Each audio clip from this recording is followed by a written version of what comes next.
Bonjour, et bien maintenant je vous propose de faire un exercice sur du redressement non commenté. C'est parti!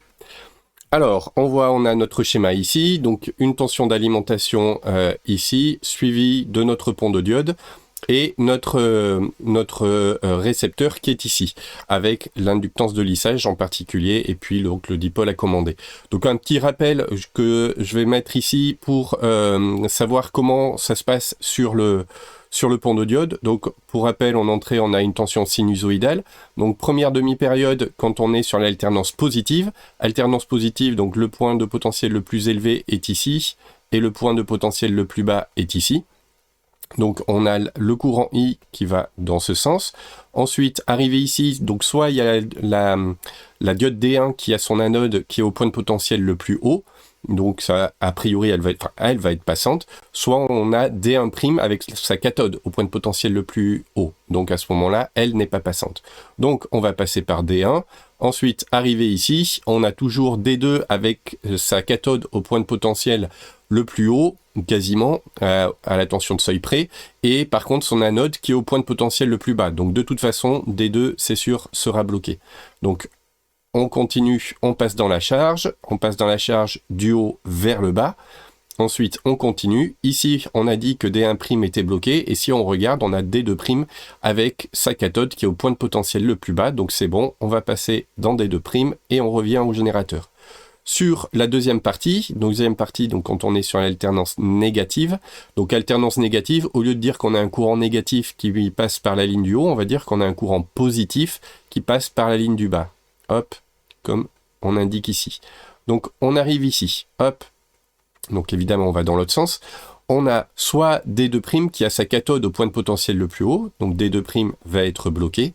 On va donc, D2 a son anode au point de potentiel le plus haut, donc on va bien passer par D2.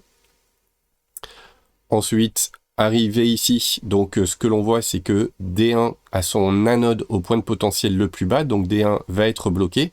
Donc ça veut dire qu'on ne pourra pas repasser par D1. Donc forcément, on va aller vers la droite dans la charge.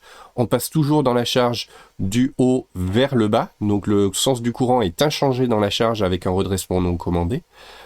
Ensuite, on continue, on a dit que D2' était bloqué, et si on regarde, on a D1' qui a sa cathode au point de potentiel le plus bas, donc c'est bon, D1' est bien passante, donc on repasse par là, et on revient.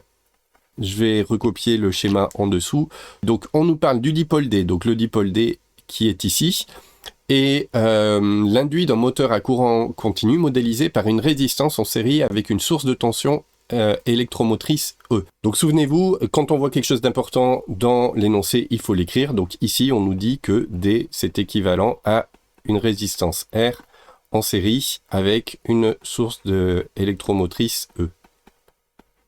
R et E. Voilà, donc c'est à ça qui est équivalent D.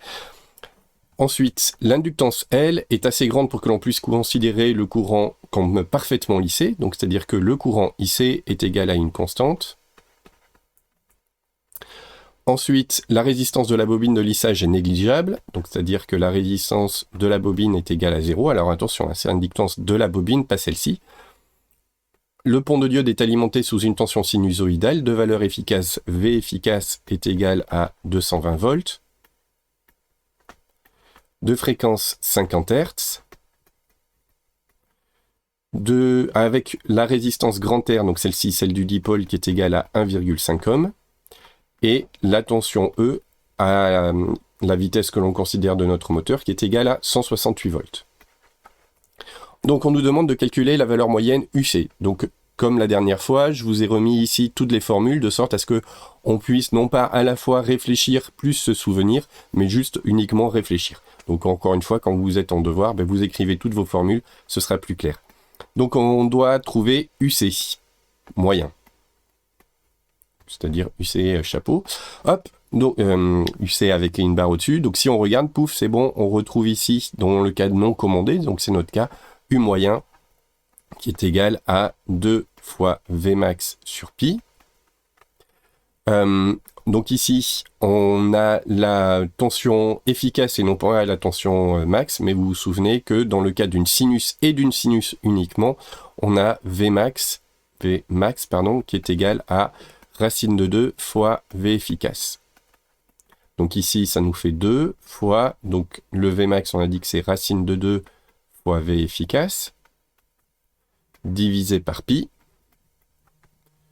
Le V efficace, c'est 220, nous dit l'énoncé. Et donc, lorsque l'on fait le calcul, on trouve que UC moyen est égal à 198 volts. Voilà, ensuite on nous demande de calculer l'intensité IC moyenne du courant qui parcourt l'induit du moteur. Hop, donc on est ici, donc vous vous souvenez que notre dipôle D, il est équivalent à une résistance en série avec notre force électromotrice E, et donc on a notre inductance de lissage. Hop. Voilà, et donc la tension UC est aux bornes de tout ça, et c'est parcouru par le courant IC. Donc on nous demande de calculer le courant IC moyen, et donc sachant qu'on vient de calculer la tension UC moyenne. Hop, donc je remets le C ici pour que ce soit plus clair.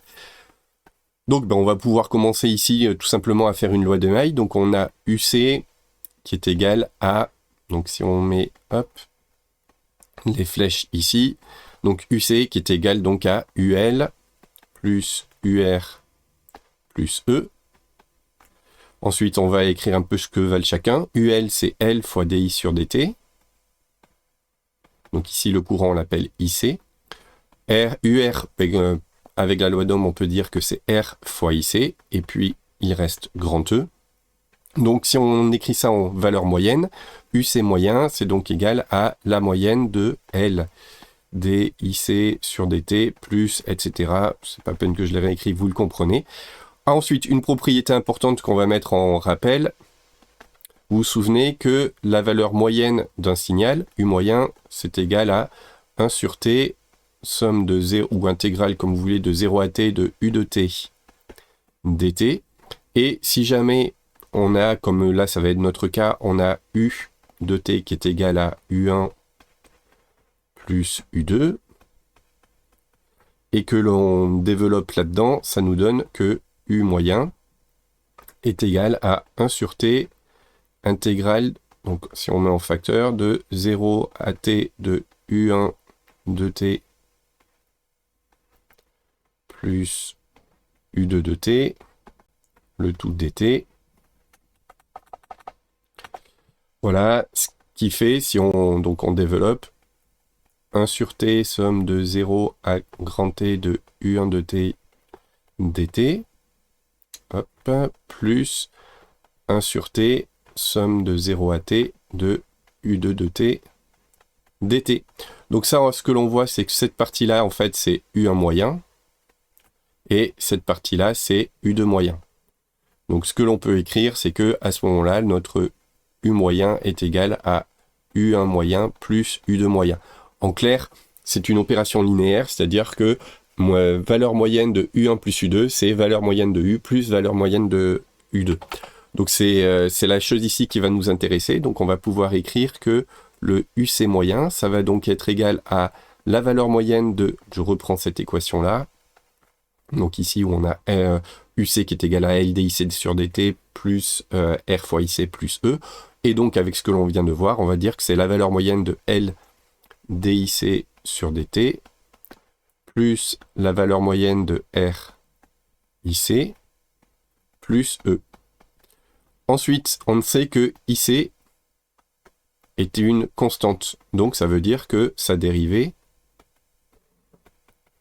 est nulle, puisque c'est une constante. Donc cette partie-là est égale à 0. Ensuite, cette partie-là, ça va faire R fois IC moyen, puisque R est une constante. Et puis, cette partie-là, ça va faire E, donc là, j'ai pas mis E moyen, puisque E, on nous a déjà dit que c'est une constante qui vaut 168 volts. Donc si on réécrit ça, on a donc UC moyen qui est égal à, donc ça nous fait 0, plus R fois IC moyen, plus E. Et on a calculé, juste au-dessus, que UC moyen, c'était égal à 198 volts. Donc on peut en déduire la valeur moyenne de IC. Hop. Donc ça, je passe le E de l'autre côté. Donc ça nous fait UC moyen moins E. Ça c'est égal à RIC. Donc je divise par R pour avoir IC tout court. Donc divisé par R. Le UC moyen c'est 198. Le E, on a vu que c'était 168, et le R, on nous dit que c'est 1,5. Donc divisé par 1,5, et si on fait le calcul, 198 moins 168 divisé par 1,5, ça nous fait 20 ampères. Voilà, donc je reprends rapidement. On veut calculer la valeur de IC moyen, donc on va se concentrer là-dessus.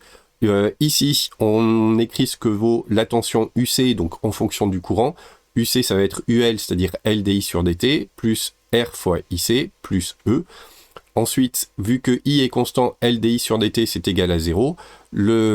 Pour R, ça nous fait, enfin pour la tension au niveau de R, ça nous fait donc R fois IC moyen. Ensuite, E, c'est une constante. Et donc, on obtient donc cette équation-là, de laquelle on déduit la valeur de IC. Ensuite, pardon, on nous demande de déterminer la puissance moyenne absorbée par la charge totale. Petit 3, donc P, vous vous souvenez qu'en fait, la puissance active, par définition, c'est 1 sur T, intégrale de, ou somme de 0 à T, de U de T dt. Donc c'est, hop là, U de T, I de T, dt. Donc c'est la moyenne du produit U fois I. Donc ici, ce que l'on sait, c'est que I est constant. Donc c'est égal à 1 sur T fois I, puisque c'est une constante, on peut le sortir de l'intégrale. Somme de 0 à T de U de T dt. Et donc, c'est égal en fait à I multiplié par la moyenne de U, puisque l'on voit on a 1 sur T intégrale de 0 à T de U de T dt, c'est-à-dire c'est la définition de U moyen. Ici, puisqu'on nous parle de la puissance absorbée, donc le courant c'est IC et la tension c'est UC, c'est-à-dire tout ce qui est au niveau de notre charge. Donc on l'écrit clairement en bas, UC de T, IC de T, donc le courant IC, la tension UC. Le courant IC, la tension UC. Le courant IC, on vient de le calculer, c'est 20 ampères. Et la tension moyenne UC, on l'avait calculé au-dessus, c'était 198 volts. Donc si on fait 20 fois 198, ça nous donne 3,96 kW. Donc ça nous fait notre puissance moyenne. Ensuite, on nous demande de calculer l'intensité efficace du courant dans la ligne. Donc ici, le courant dans la ligne. Donc là, de la même façon, on va réfléchir un petit peu à ce qui se passe. Donc je vais recopier le schéma en bas pour qu'on puisse y réfléchir plus facilement dessus.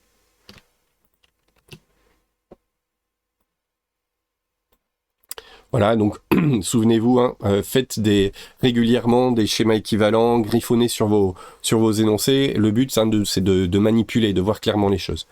Donc, ce que l'on nous demande, c'est le courant ici dans la ligne, I. Donc, on va exprimer en fonction du temps, enfin faire un graphique en fonction du temps pour voir ce que vaut notre courant I. Donc, hop, I en fonction du temps.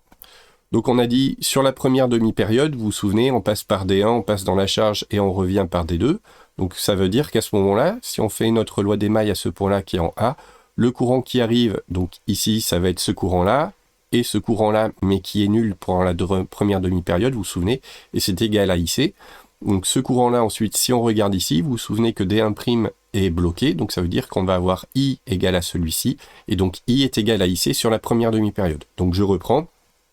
Première demi-période, le courant passe comme je suis en train de le faire en ce moment, avec cette diode-là qui est bloquée, cette diode-là qui est bloquée. Donc on voit bien que le courant IC est bientôt égal au courant qui passe dans D1, qui lui-même est bien égal au courant I. Donc sur la première demi-période, on va avoir I qui est égal à IC. Ensuite, deuxième demi-période. Donc là, vous vous souvenez, on va partir du bas pour notre réflexion pour que les choses soient plus claires. Donc je vais reprendre le graphe et le remettre en bas pour qu'on puisse y réfléchir dessus. Donc on part de la tension du bas, puisque vous vous souvenez que ce sera ici sur la deuxième demi-période que l'on sera en positif. Ensuite, on passait donc D2 dans la charge, puis on revenait par D1 et on revenait ici. Donc on avait D1 qui était bloqué, D2 qui était bloqué. Le courant allait dans ce sens-là, et il revenait comme cela. Donc si on regarde, le courant I est égal au courant qui passe dans D1', et le courant qui passe dans D1' va dans le sens opposé à I. Donc I sera opposé à ce courant, c'est-à-dire opposé à IC. donc on aura moins IC sur la deuxième demi-période. Et après, ça se reproduit. Ici, donc, on est au niveau de la période. Donc si on reprend première demi-période, on a le courant qui passe dans le même sens que le courant IC. Deuxième demi-période, là par contre, on passe dans le même sens dans la charge, mais dans le courant de ligne, on va dans l'autre sens. Donc on aura le courant I qui sera égal à moins IC sur la deuxième demi-période. Voilà, donc on nous demande de calculer la tension efficace, le courant efficace IC. Donc IC, de courant de ligne, efficace. Donc le courant de ligne efficace, si on réécrit sa valeur, c'est I efficace au carré est égal à 1 sur T, intégrale de 0 à T de I de T au carré dt. Donc, si on décompose en deux demi-périodes, ça va nous faire 1 sur T, intégrale de 0 à T sur 2. Donc sur la première demi-période, on vaut IC donc au carré, puisqu'on prend au carré dt, plus sur la deuxième demi-période, donc on a toujours notre facteur 1 sur T, on réfléchit entre T sur 2 et grand T. Ici, notre courant I, il vaut moins IC, que l'on place au carré dt. Donc cette partie-là, en fait, on voit que c'est le courant IC au carré. Donc la définition, on va dire, de la valeur efficace de IC qui est pris au carré. Et ensuite ici, c'est pareil. Hop, c'était IC ici. Et donc ça nous fait également IC au carré. Puisque IC, vous vous souvenez, est constant. Donc IC, on peut le sortir et ainsi de suite. Donc ça nous fait bien la tension le courant efficace IC carré. Vu qu'ici, on avait IF carré. Donc c'était IC carré, pardon, sur la demi-période. Et ici IC carré pareil sur la demi-période. Donc ça nous faisait IC au carré sur 2 fois T, IC au carré fois 2 sur T. Donc ici avec les 1 sur T ça se simplifie. Je vais peut-être l'écrire pour que ce soit plus clair puisque je dis beaucoup de choses par oral. Donc si j'écris ce que ça vaut, ça fait 1 sur T, facteur de IC carré sur une demi-période, donc T sur 2, plus, donc à nouveau ici, moins IC au carré, ce qui fait IC carré, sur la deuxième demi-période. Donc ici, les T se simplifient, et il nous reste IC au carré sur 2 plus IC au carré sur 2, c'est-à-dire IC au carré tout court. Donc on peut en déduire que I efficace est égal à IC. IC c'était une constante, donc puisque c'est une constante, sa tension moyenne est égale à sa tension efficace. IC efficace, on avait calculé 20 ampères, donc I efficace est égal à 20 ampères. Voilà, donc si je reprends, ici, qu'est-ce que l'on fait pour notre courant I? Eh bien, à nouveau, on dessine ce qu'il vaut en fonction du temps. On fait nos petits schémas ici pour se rappeler, est-ce que I est égal à plus IC ou moins IC? On refait notre schéma et donc on le voit. Ensuite, en écrivant la formule, on déduit directement que I est égal à IC efficace. Ensuite, on nous demande d'en déduire la puissance apparente S égale VI, donc en prenant la tension au niveau de l'entrée. Donc, cinquième question, on nous demande de calculer S qui est égal donc à V efficace fois I efficace. V efficace, l'énoncé nous dit que c'est 220 volts, multiplié par I efficace 20 ampères, donc ça nous fait 4,4 kVA. Voilà, et enfin, dernière question, on nous demande de calculer le facteur de puissance K est égal à P sur S. Donc le facteur de puissance, petit k qui est égal à P sur S. Donc pour P, nous avions calculé 3,96, 10 puissance 3.